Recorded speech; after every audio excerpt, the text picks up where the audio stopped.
Tudo bem? Sejam todos bem-vindos. Que possamos entender que em Cristo temos um amigo humilde aí, como a minha Amém. comentou. Lembrando que agora vamos oficialmente terminar o capítulo 23 com a parte de perguntas e respostas. Por que perguntas e respostas? Porque nos ajuda a finalizar, a entendermos, né, para fixarmos a mensagem que tem no capítulo. Então, eu não sei se o Lucas é a primeira vez que entra, mas a didática aqui é essa. A gente estuda o capítulo por partes, depois que termina, a gente estuda, faz um resumão com pontos importantes e depois a gente vai para 10 perguntas e respostas. Porque tudo isso traz exatamente a gente entender melhor, né, a mensagem que é revelada para a gente aí nesse capítulo, tá bom? Vamos orar então, para a gente dar continuidade. Pai Santo, louvado e engrandecido seja o teu nome. Obrigada, Senhor, por mais essa oportunidade de amanhecer, por mais essa oportunidade de te buscar e de valorizar a tua misericórdia com escolhas que façam a diferença. Nosso testemunho, façam diferença para os que nos rodeiam e que mostra como tua palavra diz que somos espetáculos para o mundo, para os anjos, que mostram a cada um que lado estamos. Nossas escolhas sejam dirigidas pelo teu Santo Espírito nesse dia. Fala conosco mais uma vez, nos ajuda a guardar, praticar o que nós temos aprendido sobre o santuário, o que acontecia no santuário da terra, o que acontece no santuário do céu. Como eu disse, o céu está em movimento. Nesse momento, um movimento solene. Estamos no período de juízo, simbolizando ali o dia da expiação, onde nosso sumo sacerdote oferece o seu próprio sangue pela remissão dos pecados confessados e deixados. Essa seja uma realidade para cada um de nós. Fica com cada um presente, cada família representada. Quem vai ver esse vídeo em um outro momento. Que todos esses estudos alcancem pessoas que buscam te adorar em espírito e verdade, conhecer de fato a tua vontade.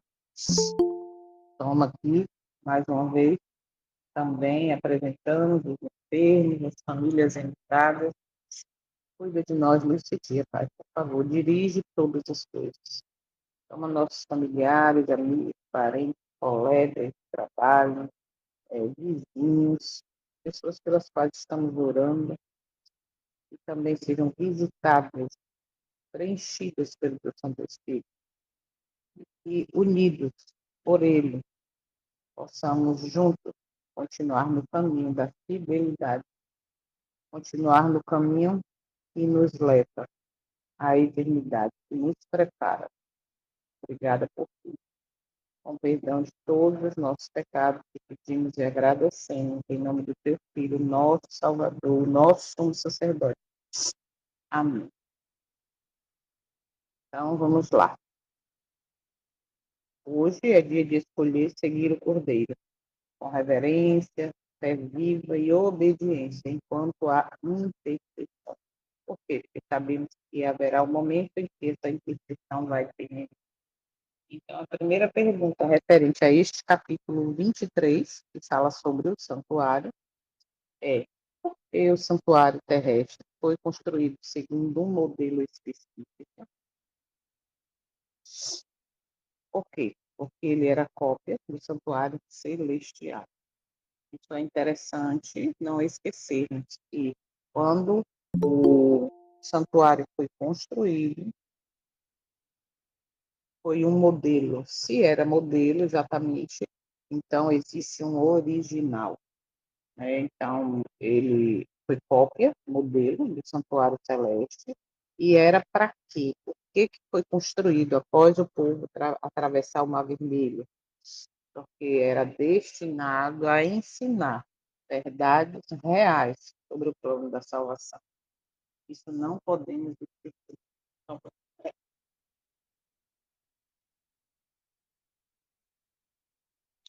E esse plano da salvação foi revelado em detalhes, exatamente, através de tudo que acontecia no santuário.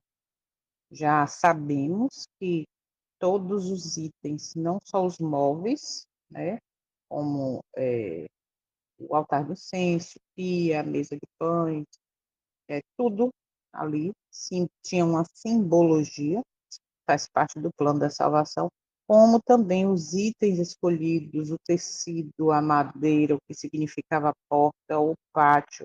Então, é importante que estudemos sempre o santuário da terra para entender sobre o santuário do céu. Por quê? Porque ele envolve toda a didática do movimento que está acontecendo hoje, do tempo em que nós estamos vivendo hoje, e ali tudo que envolvia as festas, tudo que envolvia era exatamente apontando para os acontecimentos, né, para os nossos dias. Pergunta 2. Lembrando que se vocês perceberam já, eu creio, que sempre embaixo tem aí ó, a referência, tá? Então depois vocês podem pegar esse material e ir para a referência bíblica, que é importante, aonde tanto tem aqui nessa pergunta referência do Antigo Testamento como do Novo. Então, essa história de que hoje não precisa mais estudar sobre o santuário é coisa do passado, que o véu se rasgou, não, não é verdade.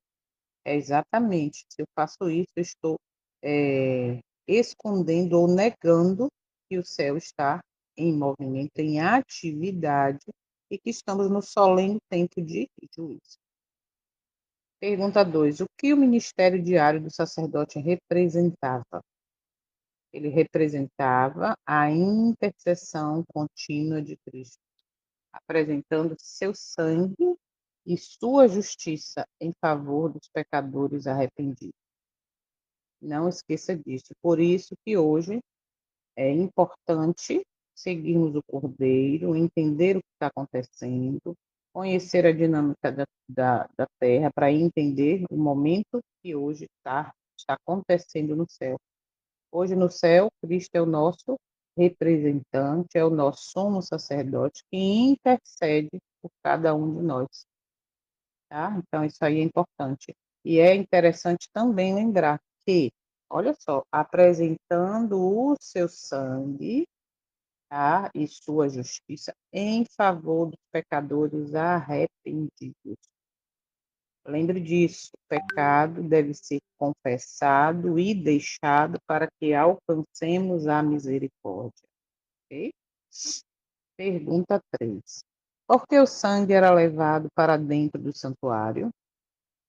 Porque o pecado perdoado era registrado simbolicamente e ali era acumulado durante o ano e ficava aguardando a expiação final, que é o tempo de hoje, tá? Por isso que o santuário precisa ser purificado. E ele é purificado através do sacrifício do sangue oferecido, que é o sangue, que é o próprio sangue do Cristo, tá? Aí também referência bíblica. 4. O que aconteceu no céu ao término de 2.300 dias, em 1844? Cristo entrou no lugar santíssimo. É importante, novamente, vocês vão ouvir sempre falando isso, que por sinal é o tema do próximo capítulo, né? O que é que acontece no tempo de juízo, no lugar santíssimo.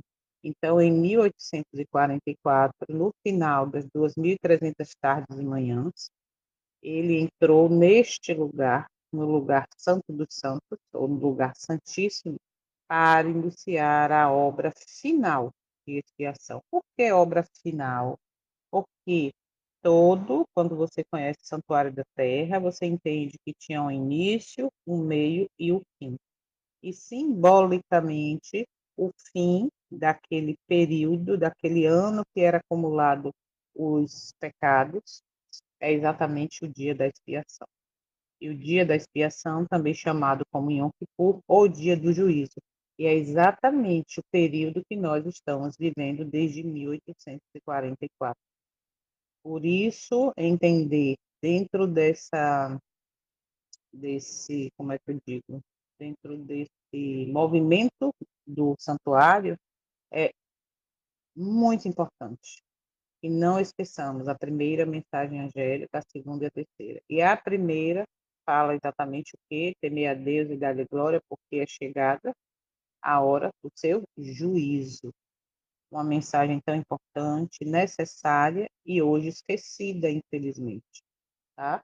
E esse tempo de juízo é exatamente o dia da expiação. Por isso a importância de entender como o povo vivia nesse dia no passado, para entender a nossa necessidade de como viver hoje em humildade, examinando nosso próprio coração, em reverência. Então, é importante. E Cristo entrou neste lugar, por quê? Porque, segundo este capítulo, que nós cremos é o testemunho de Jesus, que é o espírito de profecia baseado em Apocalipse, o que que acontece? Melhor, como aconteceu? Quando Cristo ascendeu ao céu, ele foi, né, para o lugar santo, e ao término das 2.300 tardes e manhãs, começou a purificação do santuário, ou seja, começou simbolicamente, né, o dia da expiação. É quando, o que diz 1 Pedro 4,17? O juízo de Deus começa pela casa dele. Então, ali começou o julgamento, o santuário começou a ser limpo, ok? Então, ali ele começou a obra de expiação, como sumo sacerdote. O que significa a purificação do santuário celestial? Significa o apagamento dos pecados registrados, após exame dos livros do juízo investigativo. Isso aqui não podemos esquecer. O tempo em que nós estamos vivendo é tempo de juízo investigativo. Decisões são tomadas no céu, mas não pela vontade do Eterno, tipo, esse aqui vai, esse aqui não, esse aqui está salvo, esse aqui não. Não. O juiz investigativo é baseado no exame de tudo que está registrado. Então, tudo que eu faço, tudo que você faz é registrado, vai ser usado a favor ou contra no dia do julgamento do meu nome, no dia do meu julgamento. Então, por isso a importância de ter a consciência de que tudo está sendo registrado. Ter a consciência de que como é que eu devo viver neste tempo. Por quê? Porque este tempo vai fazer a diferença dentro da consciência que eu tiver, da seriedade, da solenidade desse tempo, vai fazer a diferença no juízo, no momento que meu nome passar no juízo. Então, lembre disso. O dia de juízo significa apagamento dos pecados registrados. Agora, que pecados são esses?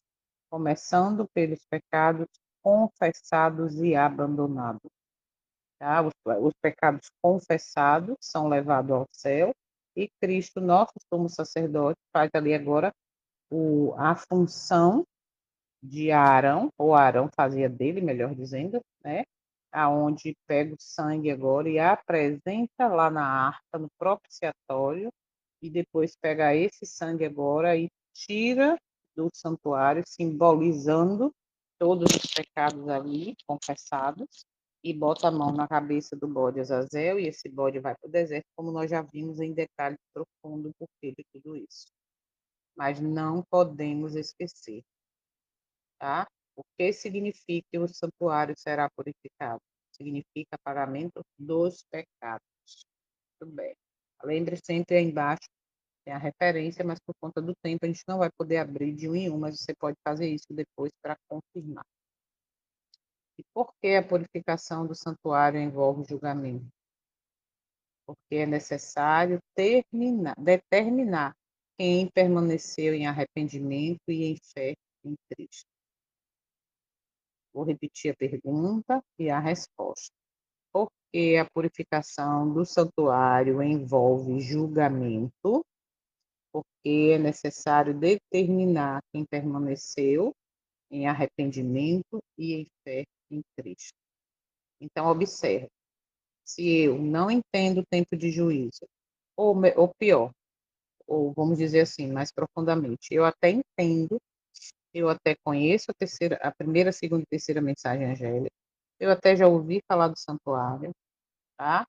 Eu até entendo tudo, mas eu não vivo me preparando para este tempo, eu não vivo em arrependimento, eu não vivo em reverência, em solenidade, buscando amadurecer a minha fé na rocha, tá?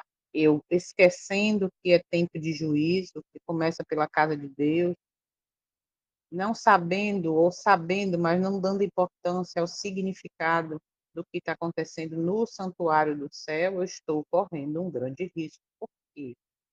Porque a Bíblia é bem clara que existe, é necessário a purificação, e essa purificação envolve exatamente o julgamento. E lembrando que os do acampamento, levando para o passado para a gente entender o que está acontecendo no céu, é o tempo que nós estamos vivendo. No passado, quem não estava neste dia contrito, em humilhação, examinando o próprio coração, pelo contrário, que estava vivendo como um dia normal e que estava ali no entretenimento, nas suas atividades seculares, sem se importar com esse dia, esses eram colocados para fora do acampamento, eram expulsos do acampamento. Então, hoje, se eu vivo de qualquer jeito, cheio de entretenimento, achando que está tudo massa, que pode tudo, que Cristo salva, e é verdade, tá? Mas isso não é o suficiente no sentido de que a graça, ela não me dá liberdade para viver em desobediência, pelo contrário. Então, eu tenho que entender que a purificação do santuário envolve julgamento, envolve juízo investigativo, que vai determinar os que serão salvos. Lembrando que não é uma escolha do Eterno, de seu filho. Não, esse aqui vai, esse aqui não vai, esse aqui é, esse aqui não é. Não. O julgamento envolve a conferência, vamos dizer assim, que está registrada nos livros. Tá bom? Então, lembra disso. Quem permaneceu no arrependimento, na vida de santificação, na busca e na fé pura, lembra que eu falo sempre que uma fé coletiva é perigoso. Então, quem vive nessa harmonia com o céu de entender, vai realmente passar pelo juízo e ser aprovado. Por quê? Porque o sangue que fez expiação pelo pecado dessa pessoa, ele é o sangue do próprio Cristo. Entende? A pessoa, eu entendo que o meu pecado foi que feriu o Salvador, e isso faz uma grande diferença. Pergunta 7. Bora, meu filho. Pronto. Qual o papel de Cristo como sumo sacerdote nesse tempo em que nós estamos vivendo? Eu vou dizer para você, é inegável que estamos vivendo em tempo de juízo, as profecias estão se cumprindo, estamos vivendo no fim. É inegável. Então, hoje, o nosso Salvador, como sumo sacerdote, ele atua como advogado, intercessor, mediador, juiz, garantindo justiça e misericórdia. Sempre, justiça e misericórdia andam de mãos dadas, sempre. Não esqueçam disso, porque hoje se fala de amor, de misericórdia, esquece de falar de justiça. Mas uma coisa não vive sem a outra. Elas são acompanhadas, eles andam juntos em harmonia. 8. Quem é tipificado pelo bode emissário? A gente também entendeu muito bem isso profundamente. Quem está aqui que não participou dos dias anteriores, vai lá no canal, pega os vídeos dos dias anteriores, porque esse capítulo foi muito forte, mostrando para a gente detalhes que geralmente a gente não vê, não enxerga, e entendemos bem o porquê o bode. Ou melhor, por que dois bodes? Porque um bode que era morto, que derramava sangue, simbolizava Cristo, e porque o bode que não derramava sangue, que era levado para o deserto e lá ficava, é, simbolizava Satanás. Então, quem era tipificado nesse bode emissário? Azazel, Satanás, que é autor do pecado, sobre quem recairá a responsabilidade final pelo pecado dos salvos. Isso aqui também não podemos esquecer e nem atrapalhar, né? Nós devemos ter conhecimento do porquê do bode, tá bom? Então, ele simboliza a responsabilidade final, ou melhor, todos os pecados confessados dos salvos vai recair sobre Satanás, e ali vem o período do milênio, que tem a ver exatamente com o deserto, que o bode Azazel era levado por um homem designado. E a gente também entendeu quem é esse homem designado, ou melhor, por que ele era escolhido, o preparo necessário para isso e o que ele simboliza hoje, de acordo ao testemunho de Jesus, que é o Espírito de profecia. Tá? Eu comentei, acho que com Célia, que esse assunto do santuário, nós aqui, quem está aqui há mais tempo, já estudamos o livro Cristo em seu Santuário, que ali foi bastante profundo, vimos muitos detalhes. Já vimos também sobre esse assunto no Patriarcas e Profetas, e agora aqui no Grande Conflito. E cada vez que você estuda, buscando mais aprofundamento, a luz vem sobre detalhes que você não tinha visto antes. É muito impressionante isso. Por isso a importância de sempre estar buscando conhecer. Tirar esse orgulho de Laodiceia, que eu já sei tudo, que eu já li esse livro não sei quantas vezes, eu não preciso disso, para que ficar estudando isso? Né? Então a gente tem que ir sempre com a humildade de Bereano para poder aprender. E aí nós aprendemos, eu creio, sobre o bode, né, Azazel. E por que o bode emissário não era sacrificado? Por que esse bode Azazel não era sacrificado? Porque ele não expiava pecados. Ele apenas recebia a culpa após a expiação já concluída. E é exatamente o que vai acontecer no milênio, que vai acontecer após a volta de Cristo. Cristo vem, pega os seus, lembre disso, vem buscar os que já são seus. Ele não vem buscar aquele que diz, não, vamos viver de qualquer jeito, está tudo certo, quando Cristo voltar seremos transformados no abrir e fechar de olhos. Não é nesse momento. A transformação tem que ser antes, porque este momento é o momento da glorificação, tá?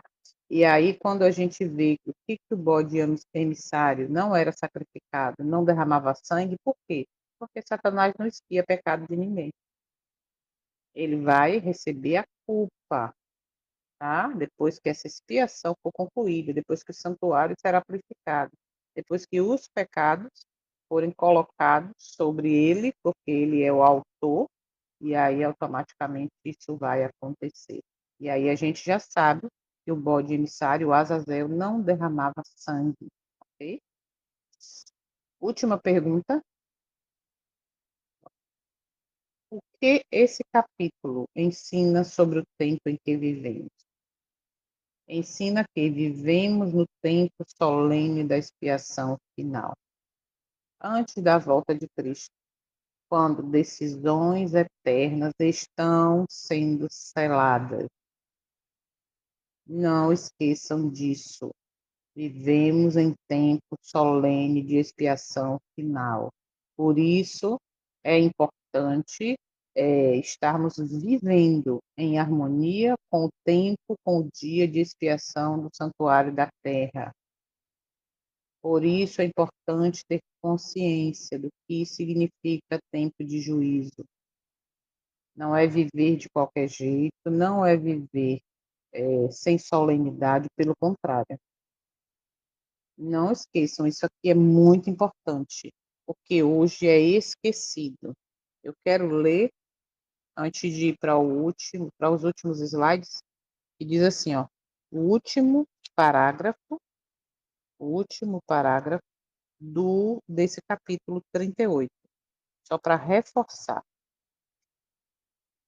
ou desse capítulo 38, o parágrafo 38 do capítulo 23, diz assim: Viu-se também que, conquanto a oferta pelo pecado apontasse para Cristo como o sacrifício, o sumo sacerdote o representasse como mediador, o bode emissário tipificava a Satanás, autor do pecado, e sobre quem os pecados dos verdadeiros penitentes serão finalmente colocados. Quando o sumo sacerdote, por virtude do sangue da oferta pela transgressão, removia do santuário os pecados, colocava-o sob o bode emissário.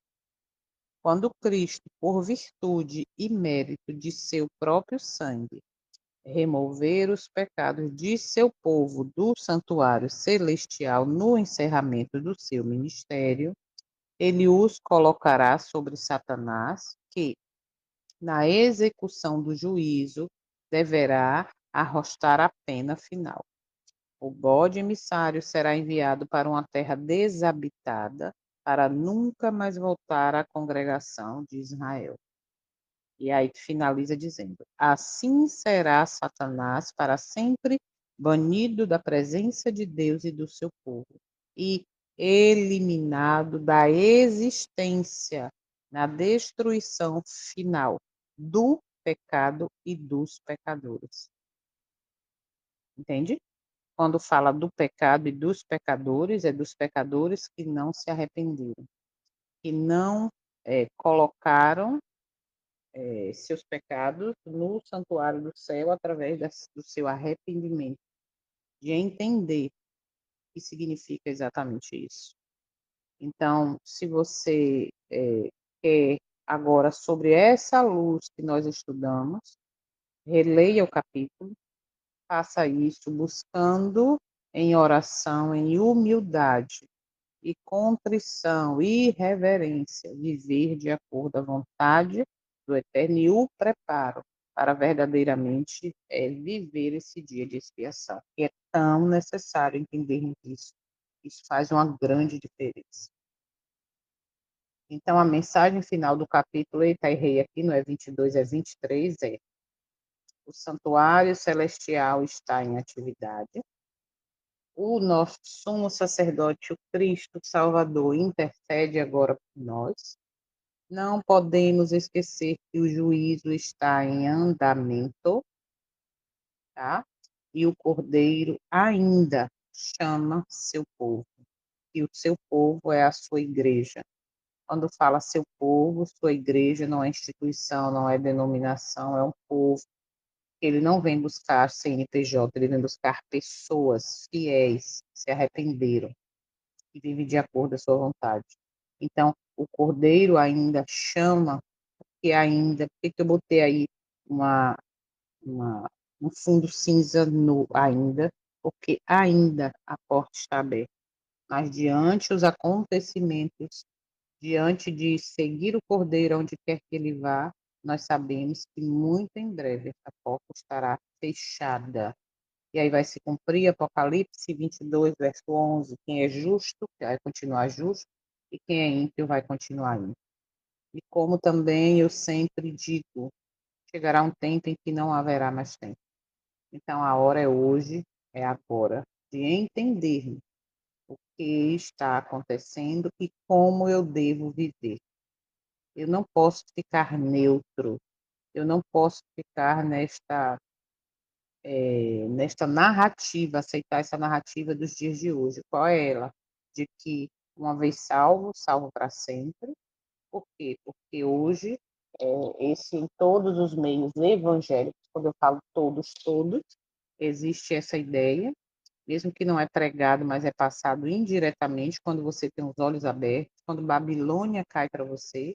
Por quê? Porque hoje o mundo está no meio evangélico. E o mundo está através do entretenimento, através das brincadeiras, através de tanta coisa que a gente vê e diz assim, meu pai, o que está acontecendo? Trazendo agora para nós, como povo que foi levantado com uma mensagem especial de arrependimento para o mundo, e não estamos fazendo isso.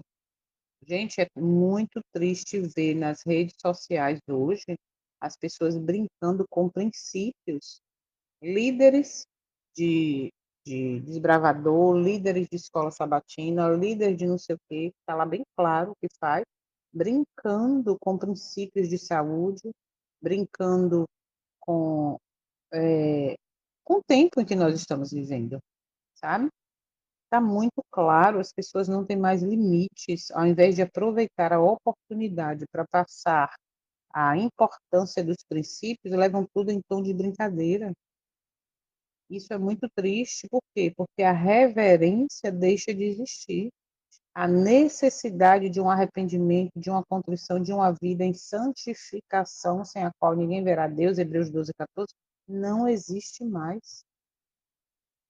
A lei está sendo pisada, os princípios estão sendo pisados, não existe mais busca pelo Espírito Santo, de fato. Por quê? Porque ele é que me convence do pecado, da justiça e do juízo. Se hoje eu não lembro mais, ou o pecado é relativizado, ou seja, eu posso brincar de pecado até Jesus voltar, e no final eu vou ser salvo. Por quê? Porque eu estou com o nome no livro da igreja, que eu já aceitei uma vez, fui batizado, há um mês, 10, 30 anos, enfim. Então, temos que conhecer, ou melhor, conhecer não, não esquecer que o juízo está em andamento. Não podemos esquecer que decisões estão sendo tomadas aqui na Terra por mim e por você, e isso vai fazer diferença no dia do juízo do meu nome e do seu. Então, que neste dia possamos registrar, ou melhor, possamos relembrar o que significa dia de juízo, o que significa dia da expiação, como viviam os fiéis naquele tempo, que quem não estava contrito com esse dia da expiação era expulso do acampamento, quem não fazia exame dos seus pecados, né? Entendia a necessidade disso. Então, traga, ou melhor, busque conhecer a realidade do passado e traga para a realidade de hoje. Aí talvez alguns pensem assim, Jô, mas isso aí eu nunca vi, nunca não acontecia, isso aí é tempo do passado, isso aí eu não vejo pregar mais hoje, isso aí o pastor disse que já o véu se rasgou, que não precisa mais. Não, isso não é real, precisa sim. E lembre que os 144 mil seguem o Cordeiro aonde quer que ele vá. Os 144 mil serão selados com o nome do Pai e do Filho na testa. Isso significa o quê? Caráter, tá? Nós entendemos a seriedade disso. E se eu entendo, eu devo viver de acordo a esse tempo, não de qualquer jeito, não cheio de, não cheio de entretenimento. A fé deve ser pura.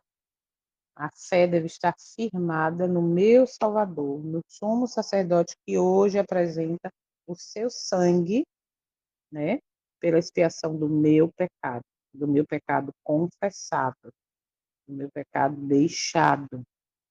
Então, isso é importante que entendamos, tá bom? Então, oficialmente hoje, encerramos o capítulo 23, tá? E o 24 vai falar exatamente isso, quando começa o julgamento divino, na versão grande conflito, e na versão a grande controvérsia, no Santo dos Santos, ou seja, no lugar santíssimo. Então, vamos dar continuidade ainda neste assunto, tá bom? Alguém quer comentar alguma coisa ou fazer a oração final para a gente encerrar? Daqui a pouco eu passo o PDF e passo também o link do vídeo. Assista, comente, compartilhe para que mais pessoas sejam alcançadas e despertadas desse tempo solene em que vivemos.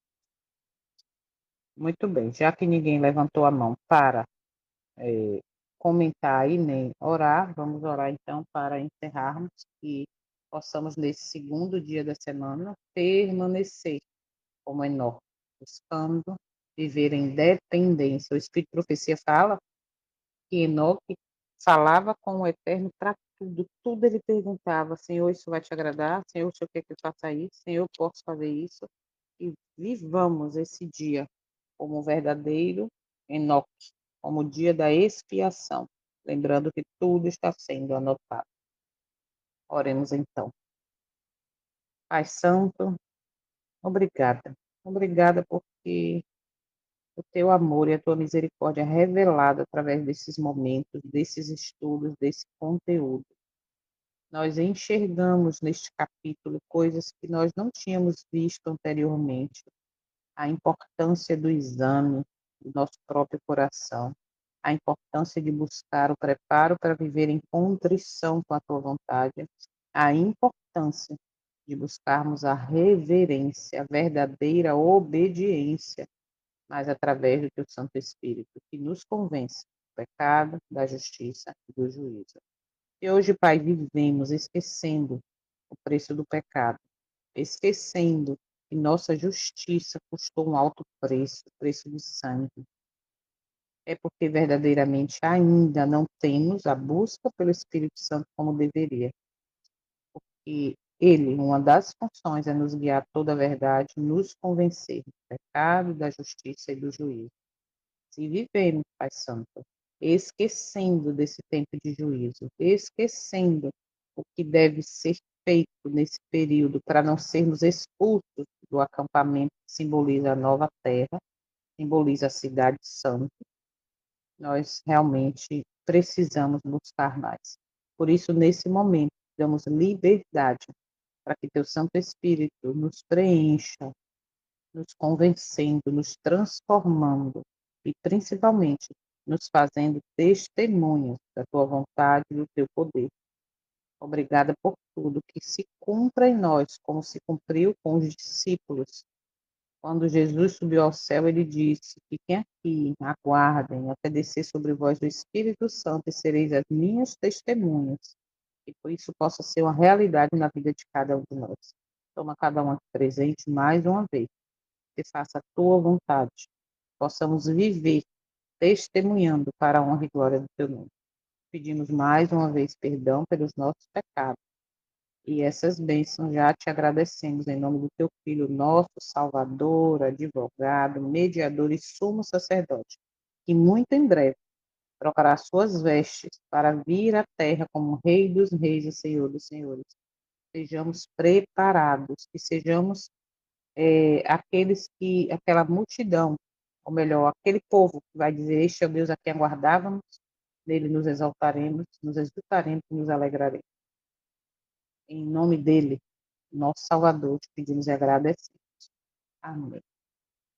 Amém. Bom dia, bom dia, bom dia. Que o Senhor te abençoe e te guarde. E Bom até dia, bom amanhã, dia se pra Ele você. permitir. Amém. Amém. Amém.